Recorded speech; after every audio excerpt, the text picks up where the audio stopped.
በስመ አብ ወወልድ ወመንፈስ ቅዱስ አሃዱ አምላክ አሜን። የተከበሩ የደብራችን ዋና አስተዳዳሪ ሊቀ ኅሩያን መርዓ ጽድቅ አባይ፣ የደብራችን ዋና ጸሐፊ መጋቢ ብሉይ ሀብተ ሥላሴ፣ እንዲሁም የደብራችን መምህራነ ወንጌል መምህር ጥላሁን፣ ሊቃውንተ ቤተ ክርስቲያን አባቶች ካህናት፣ ወንድሞች ዲያቆናት፣ ከሩቅም ከቅርብም የተሰበሰባችሁ ምእመናት ሕፃናትም ጭምር በወደደን በልዑል እግዚአብሔር ፍጹም ሰላምታ ሰላም እላችኋለሁ። እንደምን አደራችሁ? ድምጻችሁ አይሰማም። እንደምን አደራችሁ? እንደምን አደራችሁ?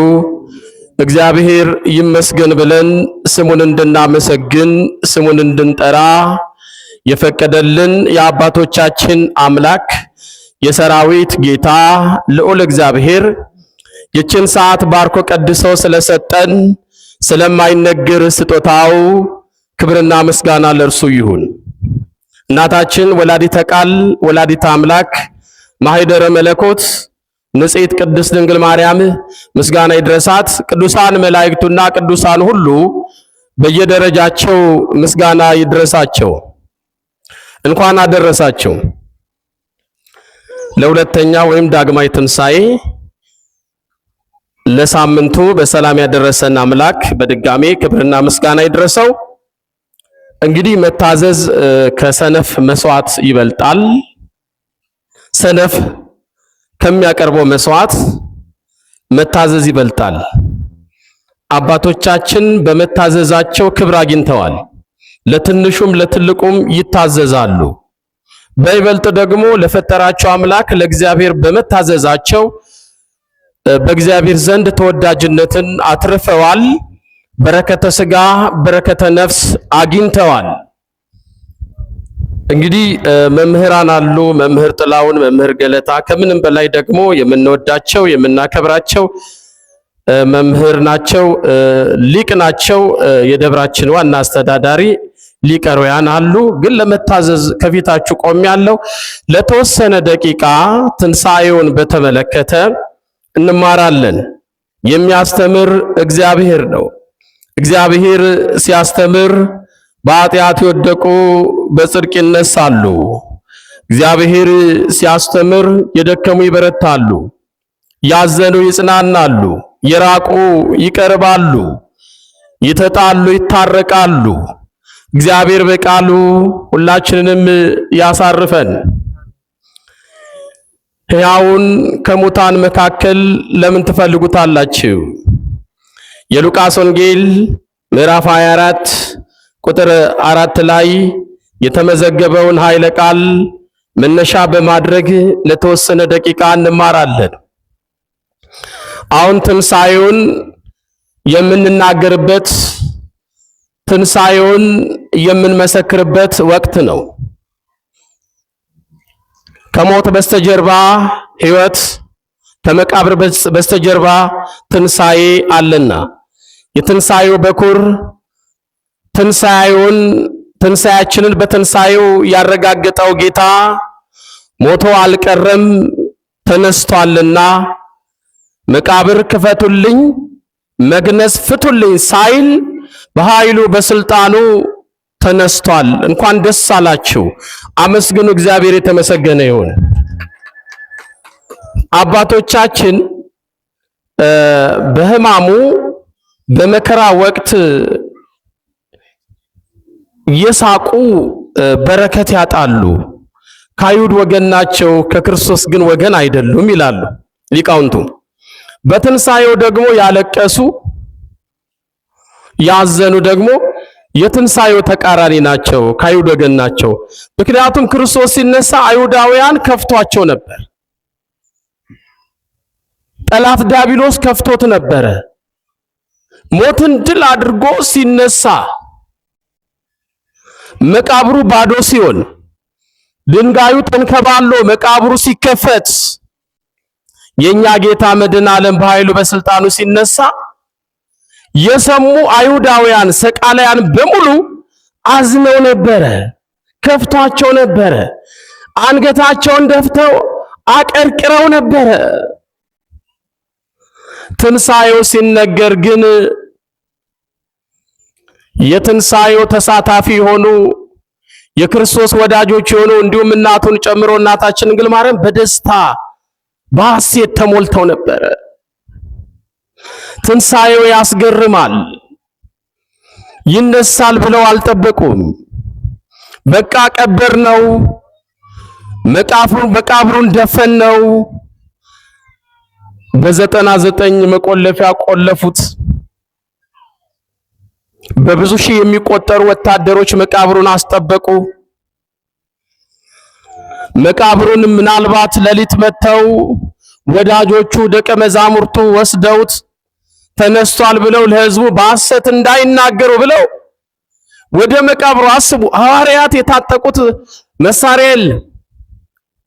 ሐዋርያት ጥቂት ናቸው። አንዱ ይሁዳ ቢለይ 11 ናቸው። በዛን ሰዓት ያስፈራል። የታጠቁ አይሁዳውያን በዘመኑ የነበረውን አለ የተባለ መሳሪያ የታጠቁ የሚያሰሩ ጡንቻቸው የፈረጠመ ደረታቸው የሰፋ ሰው ሲያያቸው የሚያስፈሩ አስፈሪ የሆኑ ጉልበታሞች ከተማውን ተቆጣጥረውታል። ያስፈራል። እንኳን አይደለም ወገኖቼ በሌሊት መሄድ ይቅርና በቀን መሄድ እንኳን ያስፈራል። እየሰማችሁ ነው? አሳባችሁ ወደዚህ ይሁን። ብዙ አላቆያችሁም። ለተወሰነ ደቂቃ ነው የምንቆየው። ያስፈራል። እንኳን ሌሊቱ ቀኑ ያስፈራል። አስጨናቂ ነው። ስለ ክርስቶስ የሚያወራ ሰው የለም። ክርስቶስን በዛን ወቅት ትንሣኤውን መናገር፣ ስቅለቱን መናገር፣ ሞቱን መናገር፣ የሰራውን ተአምራት መናገር አይቻልም። አስጨናቂ ሰዓት ነው። ምክንያቱም ስልጣኑ በእጃቸው ነው። ብዙ ሰራዊት አላቸው። ብዙ አይሁዳውያን የክርስቶስ ጠላቶች ሆነው ተነስተዋል። በዛ በሚያስጨንቅ በሚያስፈራ ሰዓት አስቡት። ስልጣኑ በእጃችሁ ሆኖ፣ መሳሪያው በእጃችሁ ሆኖ፣ ጉልበታሞች ሆነው ብዛት እያላቸው ጥቂቶቹን ፈርተው አያችሁ። የእግዚአብሔር ስትሆኑ ትፈራላችሁ። የእግዚአብሔር ስትሆኑ ሞገስ አላችሁ በሰው ፊት። ወገኖቼ ከእግዚአብሔር ጋር ስንሆን ተራራው እንደ ሜዳ ይሆናል። የሚያስፈራን የሚያስጨንቀን ነገር አይኖርም። ከእግዚአብሔር ጋር ስለሆኑ መንፈሳውያን ስለሆኑ የእግዚአብሔር ቅዱሳን መላእክት ከነሱ ጋር ስላሉ አይሁዳውያን ተጨንቀው መቃብሩን ቆልፈው በዚያ አላበቁም። ጠባቂዎች አኖሩበት። አሁን ማን ነው የሚሄድ ወደዛ ስፍራ? ጠባቂዎች አሉ፣ ወታደሮች አሉ። ማን ነው ደፍሮ መቃብሩን የሚከፍት? ማን ነው ደፍሮ ወደ መቃብሩ የሚል? ለእግዚአብሔር ክብርና ምስጋና ይግባው። አንዲት ሴት ተገኘች፣ ማርያም መግደላዊት። እናታችንማ ልጇ ነው፣ እሷም አለች። ግን የሚገርመው የማርያም መግደላዊት ያቺ ሴት ከሌሊቱ 9 ሰዓት አስቡት። አሁን ሌሊት መሄድ ያስፈራል አይደል? አብዛኞቻችን ጨለማ እንፈራለን። እንዳው ጨለምለም ሲል አትውጡ ይባላል። እንዳው ጅብ ከጮኸ በቃ በሩ ይዘጋል በደንብ። አንዳንድ ሰፈር እንደውም ከ12 ሰዓት በኋላ መውጣት አይቻልም። አንዳንድ ሰፈር ትንሽ ጨለምለም ሲባል ወይ ሌባ ወይ ብቻ የሆነ የሚያስፈራ ነገር ይነገራቸውና ለልጆች እንዳይወጡ ይደረጋል። ማን ነው ሌሊት ተነስቶ ወደ ቤተ ክርስቲያን የሚመጣው? አንዳንድ የጸኑ ሰዎች፣ ከእግዚአብሔር ኃይል ያገኙ ሰዎች፣ መንፈስ ቅዱስ ያደረባቸው ሰዎች ካልሆኑ በስተቀር አብዛኞቻችን ሌሊቱን አንዳፈረውም አይደል? ከዚህ በፊት ስለ ሌሊት አውርተናል። ያ አስጨናቂ ሰዓት፣ ያ ሌሊት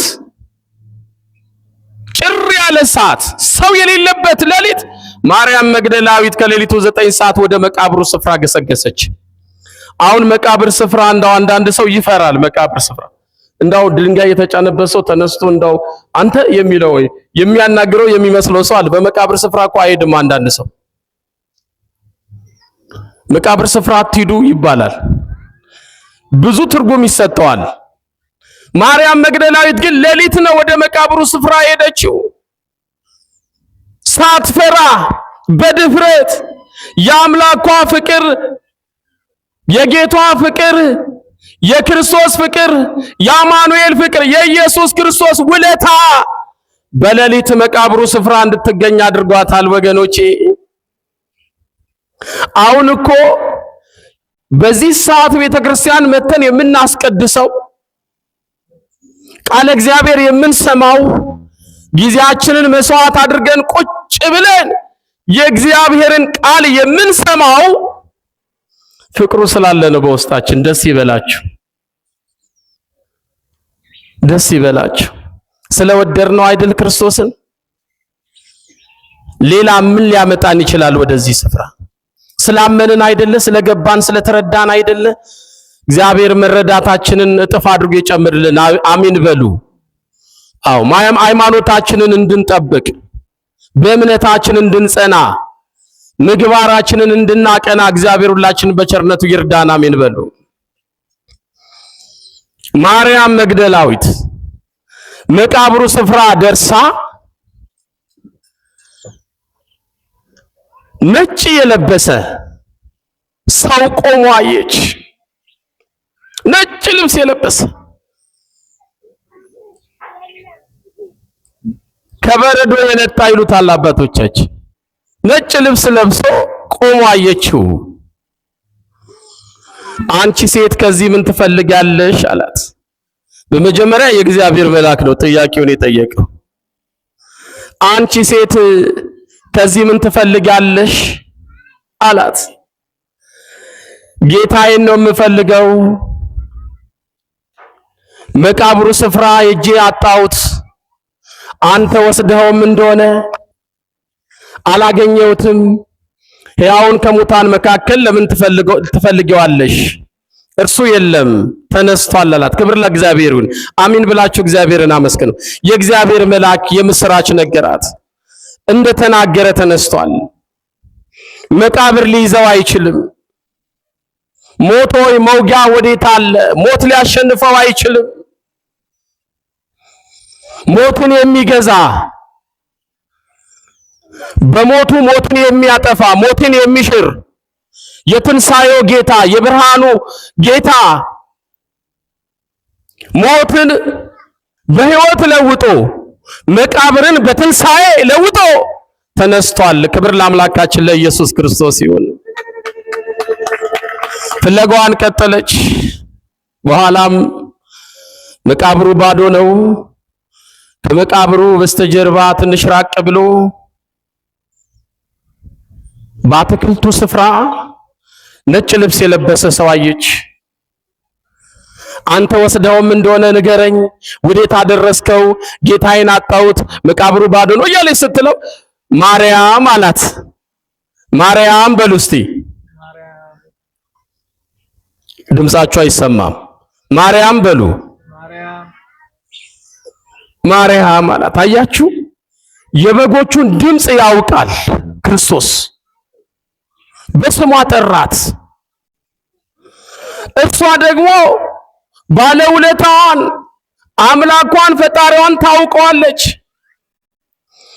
እንደዚህ ብሎ የሚጠራት፣ በዚህ ድምፅ የሚጠራት፣ በዚህ ስም የሚጠራት እንደ ጌታ ያለ ማንም የለምና ረቡኒ አለች።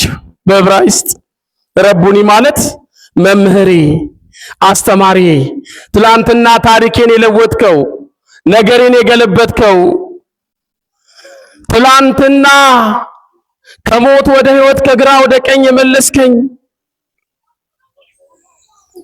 ከባርነት ወደ ነፃነት የመለስከኝ፣ ከድቅድቅ ጨለማ ወደሚደነቅ ብርሃን ያሸጋገርከኝ፣ ከኃጢአት ወደ ጽድቅ የመለስከኝ መምህሬ፣ አስተምረህ የኃጢአትን ክፋት በደልን እንድረሳ እንድተው ያደረከኝ፣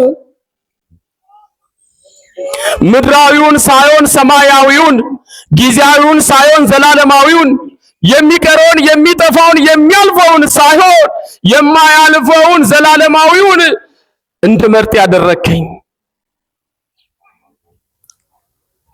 ለራስ ብቻ ሳይሆን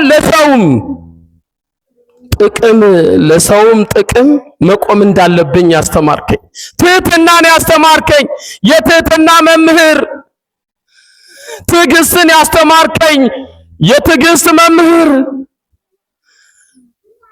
በብዙ ነገር አስተምሯታል። ሕይወቷን ታሪኳን ቀይሮላታል። ማን ነው ቤተክርስቲያን መጥቶ ታሪኩ ያልተቀየረው?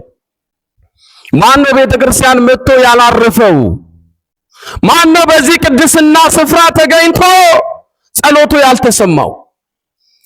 ጸሎታችሁ ያልተሰማላችሁ አላችሁ? እስቲ እጃችሁን አውጡ። አለ ጸሎቱ ያልተሰማም የምትሉ ቤተክርስቲያን መጥቼ ጥያቄ አልተመለሰልኝም፣ ቤተክርስቲያን መጥቼ በመልአኩ በቅዱስ ገብርኤል ፊት በታቦቱ ፊት ቆሜ በቅድስናው ስፍራ ተገኝቼ በደጀ ሰላሙ ተገኝቼ ሰላም ያልበዛልኝ ሰው ማን ነው? ክብር ለአምላካችን ለእግዚአብሔር ይሁን። ሰላማችንን የሰጠን አምላክ ምስጋና ይድረሰው። ሰላም ስላለ ነው አይደለ ከቤታችን ወጥተን እንዲህ ተሰብስበን የምንማማረው። የሰላም ባለቤት እግዚአብሔር ሰላምን ስለሰጠን ነው። ሰላም ስላደረገን ነው።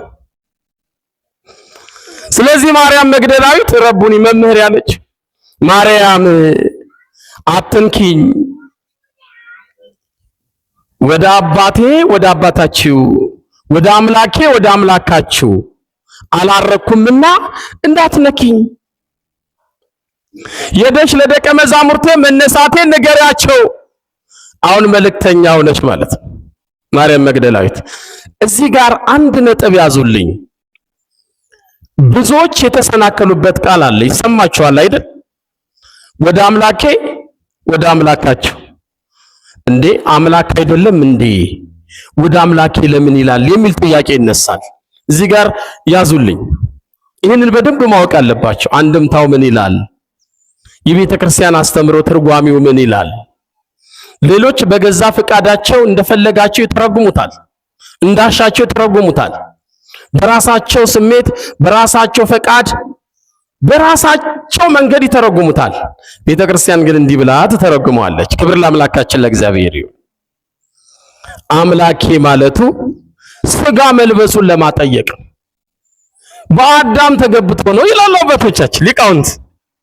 እንደ አዳም ሆኖ ነው የለበሰው። ስጋ የማንን ነው? የሰውን ስጋ ነው የለበሰው። የሰውን ስጋ መልበሱን ለማጠየቅ ወደ አምላኬ ወደ አምላካችሁ ሲል እኔም እንደ ሰውነቴ አምላክ በእናንተ ሞት መሞት የሚገባው ማን ነበረ? ማን ነበር መሞት የሚገባው? የሰው ልጅ። ጥፋት ያጠፋው ማን ነው? የሰው ልጅ። ወደ መቃብር መውረድ የሚገባው የሰው ልጅ። ዕፀ በለስን ቆርጦ የበላው አዳምና ሔዋን ናቸው። ቆርጦ የበሉት ዕፀ በለስን ቆርጠው ከበሉ የሞት ሞት ይፈረድባቸዋል፣ ይሞታሉ። ስለዚህ በእነሱ ሞት እሱ ራሱን ተክቶ ሕይወትን ሰጥቶ ሕይወትን በሞት ለውጦ ለሰው ልጆች ሁሉ የሞተ ክርስቶስ ሞት የሚገባው አዳም ሆኖ ሳለ እሱ እንደ አዳም ሆነ ምን ሆነ? ሞተ። አሁንም እንደ አዳም ሆኖ አምላኬ ስጋ መልበሱን ሊያጠይቅ አምላኬ አለ። ቀጠለና ወደ አባታችሁ ወደ አባቴ ወደ አባታችሁ አድርጋለሁ ብለሽ ነገሪያቸው።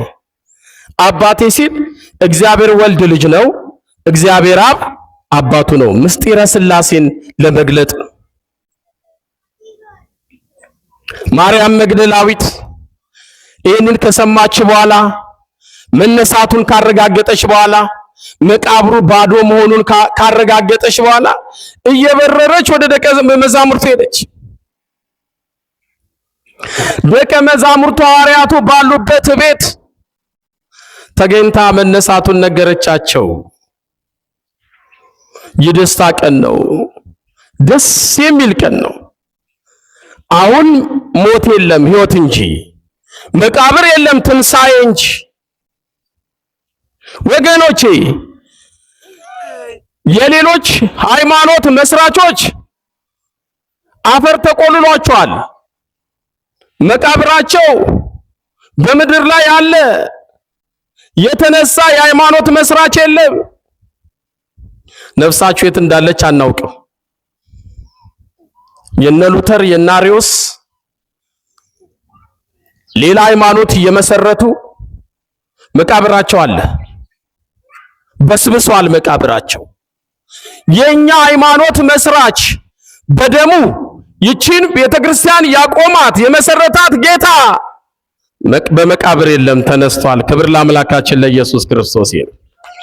የሕያዋን አምላክ ነው፣ የሙታን አምላክ አይደለም። በትንሣኤው ትንሣኤያችንን አረጋግጦልናል፣ ይበቃናል። የሰማነውን ቃል በልቦናችን ሰሌዳ ላይ ጻፍልን። በሰማነው ቃል 30 60 መቶ ያማረ የመንፈስ ቅዱስ ፍሬ ንስሐ ፍሬ እንድናፈራ እግዚአብሔር በቸርነቱ ይርዳ።